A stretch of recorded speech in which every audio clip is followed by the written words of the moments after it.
Hello students. तो पिछले class में हम लोगों ने रिफाइनिंग ऑफ मेटल्स पढ़ा था कि किस तरह से मेटल को रिफाइन करते हैं। साथ ही साथ इसके पहले हम लोगों ने पढ़ा था extraction of high reactivity metals. High reactivity metals को कैसे एक्सट्रैक्ट करते हैं, तो इलेक्ट्रोलिटिक रिडक्शन मेथड से उसको सेपरेट करते हैं। ठीक, फिर उसके बाद रिफाइनिंग को भी हम लोगों ने अच्छे से समझ लिया था, बट थोड़ा सा डायग्राम क्लियर नहीं था, है ना।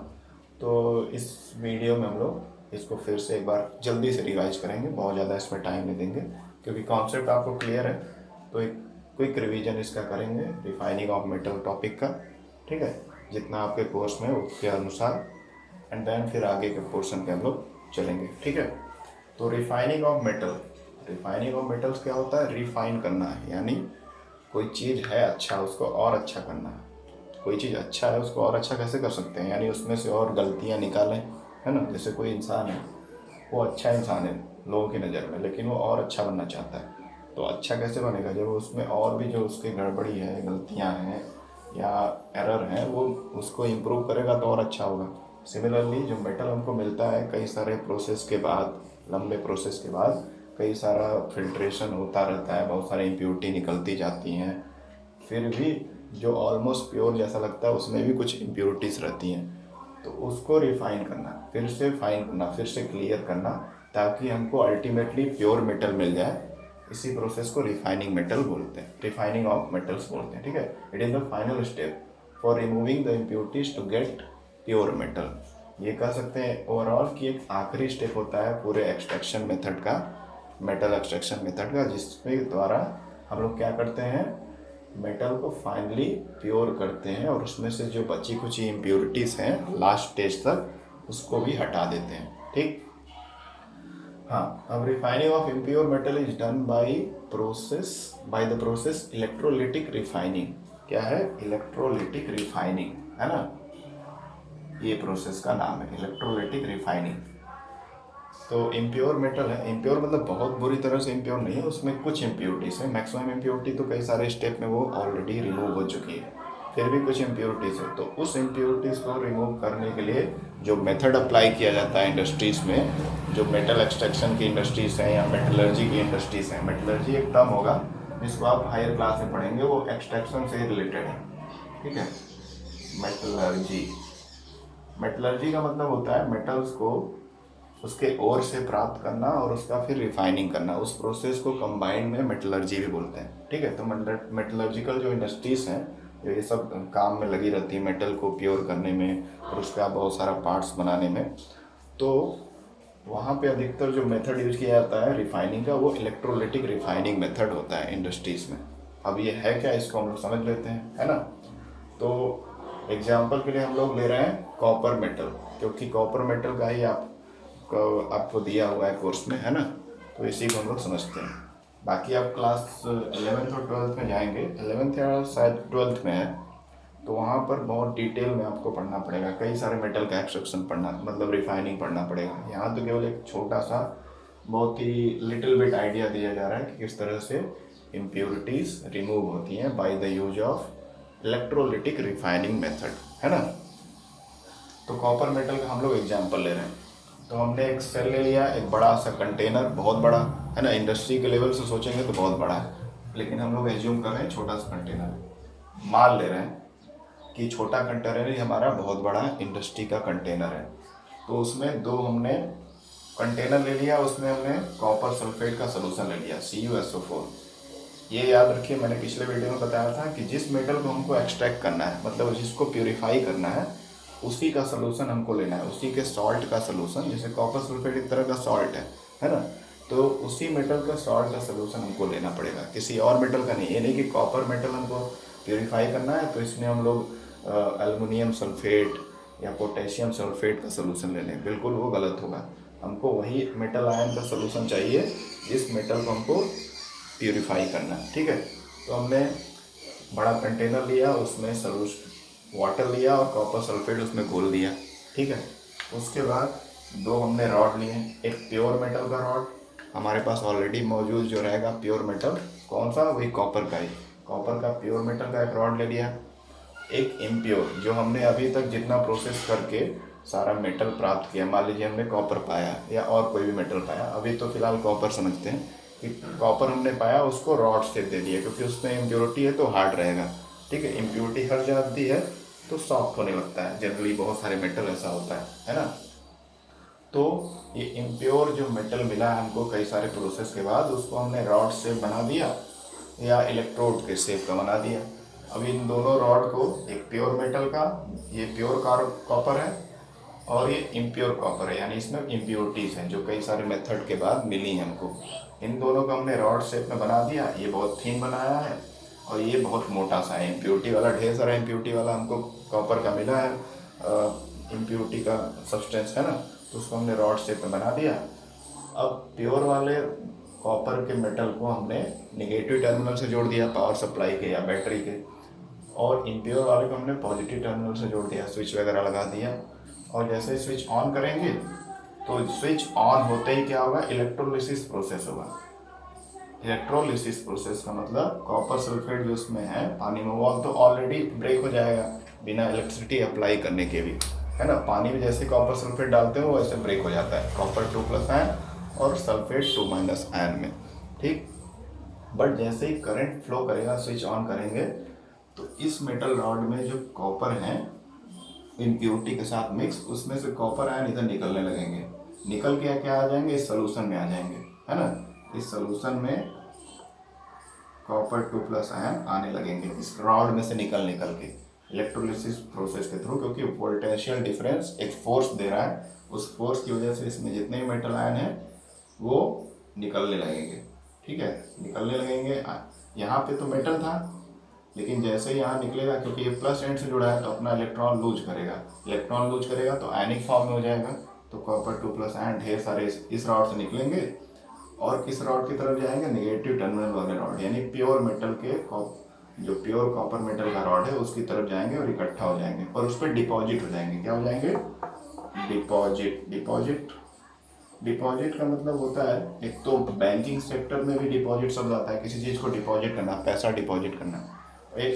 एक होता है डिपॉजिट का मतलब किसी चीज़ के सतह पर जाकर सट जाना, चिपक जाना। तो ये मेटल आयन जो है ढेर सारे इस रॉड से निकलेंगे और बीच में और भी कॉपर आयन है, वो एक तरह का फोर्स क्रिएट कर रहा है, मूवमेंट में हेल्प कर रहा है बाकी कॉपर आयन का।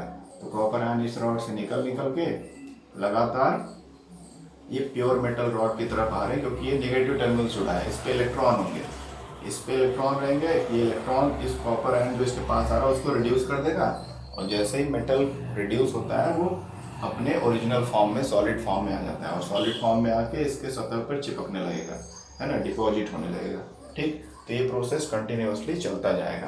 ओके, तो ये स्टार्टिंग का कंडीशन है कि स्टार्टिंग में हमने प्योर मेटल का रॉड पतला लिया था और हमारा इम्प्योर वाला जो मेटल कॉपर का है वो हमने थिक लिया था, मतलब क्योंकि बहुत सारा हमको इम्प्योर मात्रा में मिला था तो थिक ही रहेगा, और प्योर वाला हमने थिन लिया था कि हमको पता चले इस पे मेटल आया, यहाँ से मेटल आया, यहाँ पे डिपॉजिट होगा तो हमको क्लियर पता चल जाएगा, है ना। और यहाँ पे मैंने इम्प्योर वाले को ब्लैक डैश से दिखाया है और प्योर वाले को ब्लू से, है ना। चलिए, तो ये स्टार्टिंग कंडीशन है। अब बाद में कुछ घंटे बाद या कुछ एक पार्टिकुलर टाइम इंटरवल के बाद देखेंगे हम लोग कि जो प्योर रॉड था, जो पतला था कॉपर का, वो मोटा हो गया, थिक हो गया, और जो इम्प्योर था वो पतला हो गया। दैट मीन्स कि इसमें से कॉपर आयन निकल के यहाँ पे आ रहे हैं, रिड्यूस हो रहे हैं। दैट इज वाई ये जो पतला वाला हमारा ये कैथोड था या प्योर मेटल का रॉड था नेगेटिव टर्मिनल से जुड़ा हुआ, वो थिक हो चुका है ना। कॉपर का डिपोजिशन यहाँ पर हो रहा है और कॉपर यहाँ कम हो रहा है, तो अल्टीमेटली ये पतला ही होगा। वैसे ही उतना थिक तो रहेगा नहीं, क्योंकि बहुत सारा कॉपर आयन का यहाँ ट्रांसपोर्ट हो गया है इस सोल्यूशन के माध्यम से, है ना। और साथ ही साथ हमको देखने को मिलता है कि एनोड के नीचे ढेर सारा कीचड़ जैसा, या मतलब बहुत ही डस्टी टाइप मटेरियल इकट्ठा हो जाता है ना। डस्टी टाइप या कीचड़ जैसा, मड मतलब कीचड़ होता है ना।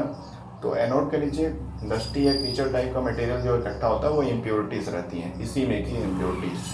तो प्योर मेटल आयन तो इधर चला जा रहा है इसमें से निकल के इलेक्ट्रोलिसिस प्रोसेस से, और इम्प्योरिटी जो इसमें मौजूद है वो नीचे सेटल डाउन हो जा रही, बैठ जा रही है ना। और उस इम्प्योरिटी को हम लोग बोलते हैं एनोड मड, क्योंकि ये एनोड के नीचे ही देखने को मिलता है। एनोड को के नीचे ही देखने को मिल रहा है, दैट मीन्स कि ये पॉजिटिवली चार्ज कुछ होंगे चीज़ें, है ना, और ज़्यादा रिएक्टिव नहीं होंगे। जैसा कि पिछले वीडियो में मैंने बताया था, एनोड सॉरी हाँ, तो ये इम्प्योरिटीज़ जो है, पॉजिटिवली चार्ज की बात नहीं करेंगे, इम्प्योरिटीज़ जो है सेटल डाउन हो जा रही हैं, दैट मीन्स कि ये नॉन रिएक्टिव है, ये किसी से रिएक्ट नहीं कर रही हैं, बस वो कॉपर के साथ कंबाइन थी। जैसे इलेक्ट्रोलिसिस प्रोसेस हुआ, कॉपर आयन तो मूव करने लगा, इधर जाने लगा, इसमें से कॉपर निकलने लगा, इस रॉड में से इधर ट्रांसफ़र हो गया प्योर में, इसलिए प्योर वाला थिक हो गया, मोटा हो गया, क्योंकि इसमें ढेर सारा कॉपर आ गया इसकी यहाँ से। अब बचा कुचा जो कॉपर के साथ जुड़ा हुआ और इम्प्योरिटी था वो नीचे बैठ गया, सेटल डाउन हो गया, ठीक है। तो ये नॉन रिएक्टिव टाइप के मेटल्स का इंडिकेशन होता है कि एनोड मड जो है, नॉन रिएक्टिव मेटल्स जो होते हैं, सिल्वर, मरकरी, गोल्ड, प्लेटिनम या इस तरह के, उनसे बना हुआ ये एनोड मड रहता है, जो किसी से रिएक्ट नहीं करता है, सीधे एनोड के नीचे सेटल डाउन हो जाता है, इसलिए इसको एनोड मड बोलते हैं। ये एक तरह का इम्प्योरिटी है, ठीक। उसके बाद मैंने देखेंगे आप, यहाँ मैंने डॉट डॉट ब्लू कलर से दिखाया, ब्लू कलर का डॉट मतलब कॉपर सल्फेट केवल सोल्यूशन है, अभी कुछ इम्प्योरिटी सोल्यूशन में नहीं है। इसमें आप देखेंगे कि इस कंटेनर मैंने ब्लू डॉट के साथ ब्लैक डॉट भी लगाया है। ब्लैक डॉट दिखाने का मतलब मेरा ये है कि कुछ सॉल्युबल इम्प्योरिटीज़ होंगी, यानी ऐसी इम्प्योरिटीज़ जो घुल जाएंगी इस सोल्यूशन में।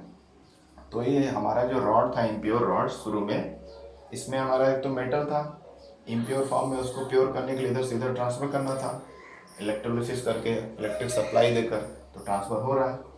अब उसके बाद दो इम्प्योरिटीज़ में बची, एक तो सॉलिड फॉर्म में जो नीचे बैठ गई एनोड मड के फॉर्म में, ये इनसॉल्युबल इम्प्योरिटी है, ये घुल नहीं रही है सोल्यूशन में, बैठ जा रही है। और कुछ इम्प्योरिटी जब कॉपर आयन इसमें निकलेगा तो उसके साथ साथ और भी कुछ इम्प्योरिटी निकलेंगी, लेकिन यहाँ नहीं जाएंगी, है ना, वो इम्प्योरिटीज़ यहाँ नहीं जा करके सोल्यूशन में घुल जाएंगी, तो वो सॉल्युबल इम्प्योरिटीज़ होती हैं, ठीक। तो इस तरह से हम लोग देख सकते हैं कि रिफाइनिंग ऑफ मेटल होता है, ठीक है। रिफाइनिंग ऑफ मेटल ये इलेक्ट्रोलिटिक रिफाइनिंग है, इलेक्ट्रिसिटी का सप्लाई करके हम लोग आयंस को मूव कराते हैं, और आयंस अल्टीमेटली रिड्यूस होकर मेटल में कन्वर्ट हो जाते हैं। तो यहाँ इलेक्ट्रोलिटिक रिफाइनिंग में इलेक्ट्रोलिटिक रिडक्शन भी हो रहा है, जैसा कि हम लोगों ने हाई रिएक्टिविटी मेटल को सेपरेट करने के लिए समझा था, है ना। तो इसको देखिए, यहाँ पे समझ लेते हैं दो रिएक्शन कि कैथोड और एनोड पे क्या हो रहा है। तो बस ध्यान से देखिए यहाँ पर प्लस एंड हमारा है, यानी एनोड, है ना।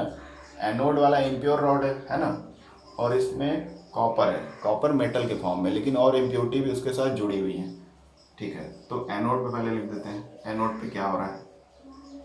एट एनोड, थोड़ा सा नीचे लिखते हैं, तो एनोड पे क्या हो रहा है उसको समझते हैं। एट एनोड, ठीक है। एनोड पे कॉपर मेटल के फॉर्म में है इम्प्योरिटीज़ के साथ, यानी मेटल को डायरेक्टली Cu लिखेंगे, कोई भी आयनिक फॉर्म नहीं लिखेंगे। ये कॉपर हो गया हमारा। अब ये प्लस एंड से जुड़ा है, दैट मीन्स कि ये अपना इलेक्ट्रॉन लूज करेगा। क्या करेगा? इलेक्ट्रॉन लूज करेगा, ठीक ना। तो इसमें से दो इलेक्ट्रॉन निकल जाएंगे, माइनस लगाया मैंने, और इलेक्ट्रॉन पे माइनस साइन तो होता ही है, तो इसमें से दो इलेक्ट्रॉन लूज हो गया, तो एक इसमें कन्वर्ट हो गया कॉपर 2+ आयन में, ठीक है। तो जैसे ही इलेक्ट्रिसिटी पास होगा, स्विच ऑन करेंगे, सर्किट का कंप्लीट हो जाएगा, है ना। सर्किट कंप्लीट कैसे हो रहा है? ये आयनिक सोल्यूशन से, है ना। अगर यहाँ पे आयनिक सोल्यूशन नहीं होता है तो सर्किट कंप्लीट नहीं होता है, दैट इज वाई ये भी हम लोग ये यूज करते हैं, है ना। तो जैसे इलेक्ट्रिसिटी पास किया, इसमें जो भी कॉपर मेटल है वो अपना इलेक्ट्रॉन लूज करके कॉपर आयन में कन्वर्ट हो जाते हैं, और वो कॉपर आयन फिर सोल्यूशन में आ जाता है। जो भी हम लोगों ने इलेक्ट्रोलाइटिक सोल्यूशन लिया सूटेबल, उसमें कॉपर आयन आ गया। अब फिर इस लिक्विड माध्यम से या इस इलेक्ट्रोलाइटिक सोल्यूशन के माध्यम से ये कॉपर आयन पहुंच जाता है प्योर मेटल रॉड के पास, ठीक है। प्योर मेटल रॉड के पास पहुंचा। प्योर मेटल रॉड किससे कनेक्टेड है? नेगेटिव टर्मिनल से, है ना। अब यहाँ कैथोड आ गया। अब देखते हैं कैथोड पे क्या होता है। कॉपर आयन जो निकला यहाँ से, अब क्या होता है इसका। एट कैथोड, ठीक है। तो कैथोड पर ये कॉपर आयन इधर से ट्रेवल कर रहा है सोल्यूशन के माध्यम से, यहाँ पहुँचेगा। चूंकि ये हमारा pure metal rod negative terminal से जुड़ा है, तो यहाँ इलेक्ट्रॉन का फ्लो होता है, निगेटिव टर्मिनल वाले से इलेक्ट्रॉन का फ्लो होता है, यानी इसके पूरे सतह पर इलेक्ट्रॉन होंगे ढेर सारे। तो जैसे ही कॉपर आयन इसके सतह पर आने का आएगा, वहाँ पर इलेक्ट्रोस्टैटिक फोर्स होगा जनरेट, और कॉपर आयन को वो रिड्यूस कर देगा। ठीक है, तो एनोड कैथोड पे क्या हो रहा है, कॉपर 2+ आयन आया और यहाँ से 2 इलेक्ट्रॉन एक्सेप्ट करेगा, क्योंकि इसके 2+ चार्ज को 2 इलेक्ट्रॉन ही बैलेंस करेगा। ठीक, तो 2 इलेक्ट्रॉन यहाँ लिया और क्या किसमें कन्वर्ट हो गया, कॉपर में, सॉलिड फॉर्म में। ये भी सॉलिड फॉर्म में था। समझ में आया बात कि शुरू में कॉपर यहाँ भी सॉलिड फॉर्म में था, लेकिन इसमें इम्प्योरिटी मिक्स थी, इसलिए तो ये हम लोग कर रहे हैं इलेक्ट्रोलाइटिक रिफाइनिंग। अब जैसे ही यहाँ से निकलेगा, इसमें कॉपर आयन में कन्वर्ट हो जाएगा। आपने 2 इलेक्ट्रॉन लूज करके, लॉस करके कॉपर आयन में कन्वर्ट हो गया। फिर ट्रेवल करते हुए इसके सतह पे पहुँचेगा, इसके सरफेस पे, और इसके सरफेस पे पहुँच के क्या होगा, इसके सरफेस, इसका जो एंड है वो नेगेटिव टर्मिनल से जुड़ा है, तो फिर ये नेगेटिव टर्मिनल जुड़ा है, तो इसके सतह पे इलेक्ट्रॉन होंगे। जैसे ही कॉपर आयन आएगा ढेर सारा, वो सारे के सारे रिड्यूस हो जाएंगे। 2 इलेक्ट्रॉन लेगा एक कॉपर आयन, और रिड्यूस होकर सॉलिड फॉर्म हो जाएगा। सॉलिड फॉर्म में होकर चिपकता जाएगा इस प्योर मेटल के रॉड पे, और धीरे धीरे ये प्रोसेस होता रहेगा। और लंबे समय के बाद हम देखेंगे कि जो इम्प्योर रॉड है वो पतला हो गया है और प्योर रॉड मोटा हो गया है।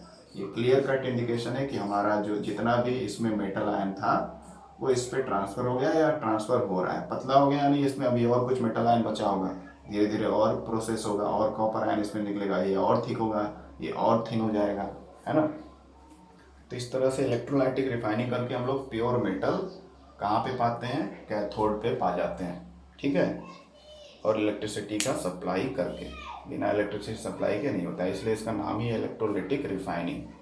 यानी इलेक्ट्रिसिटी का प्रोसेस का इस्तेमाल करके हम लोग आयंस को ब्रेक करते हैं, और फिर वो आयंस अपोजिट चार्ज वाले इलेक्ट्रोड की तरफ मूव करते हैं, और उसी मेथड से हम लोग प्योर मेटल कैथोड पे प्राप्त कर लेते हैं।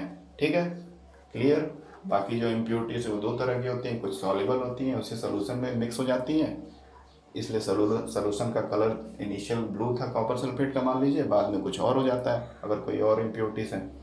और जो इनसॉल्युबल इम्प्योरिटीज है वो एनोड के नीचे सेटल डाउन हो जाती है, उनको हम लोग एनोड मड बोलते हैं। क्लियर।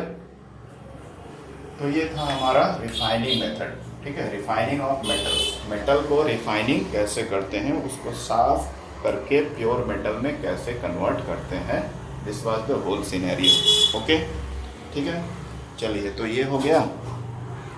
अब हम लोग अगले टॉपिक पे चलते हैं। इतना हो गया ना, तो अगले टॉपिक को हम लोग नेक्स्ट वीडियो में बनाएंगे। ओके।